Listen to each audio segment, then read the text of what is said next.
படத்துலையுமே வந்துட்டு சின்னதாக அந்த காக்கா மாதிரியான ஒரு ரெஃபரன்ஸை வந்து ட்ரைலரில் காமிச்சதாக இருக்கட்டும், அதுவே வந்து இன்னும் இதோடைய விஷயங்களை வந்து கொஞ்சம் ஸ்பெகுலேட் பண்ணி தூக்கி விட்டுருச்சு. இந்த ஃபேன்ஸ் வாரா அதெல்லாம் தப்பான முட்டாள்தனமான. விஜய் ரசிகர்கள் உங்கள் தலைவர் படத்தை பார்த்து ரசிங்க, ரஜினி ரசிகர்கள் அவர் படம் பார்த்து ரசிக்கட்டும். விருப்பம் இருந்தால் நீ ரஜினி படம் பாரு, நீ விருப்பம் இருந்தால் விஜய் படம் பாரு, இல்லைன்னா விட்டுட்டு போ, உன் தலைவனோடு எடுத்துக்கோ. ஒரு நல்ல படம் இருந்தால் அதை குறை சொல்கிறது, என் தலைவர் படம் வசூல் இவ்வளாச்சு. இப்போது 300-350 கோடி செலவு, நான் தோராயமாக சொல்கிறேன், ஏறக்குறைய கொஞ்சம் ஏற்றம் இருக்கலாம். ஆனால் வியாபாரம் 600 கோடிக்கிட்ட ஆயிருக்கு.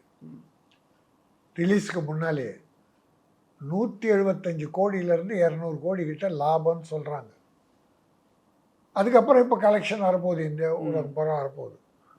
நீ லியோவோட இது தாண்டும். லியோ குறைஞ்சிச்சு, செகண்ட் ஹாஃப் சரியில்லாதால கலெக்ஷன் குறைஞ்சது.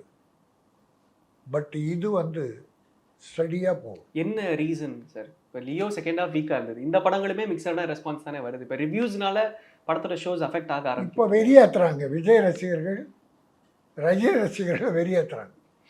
இப்போ ஒரு தடவை பார்க்கலாம், 2 தடவை பார்க்கலான்றவன் 4 தடவை பார்ப்பான்.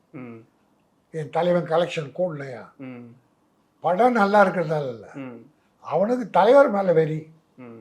என் தலைவரை குறை சொல்கிறியா, கலெக்ஷன் தானே நான் கொடுக்குறேன். இது யார் கொடுக்குறது கலெக்ஷன்? ரசிகன் தான் கொடுக்குறான்.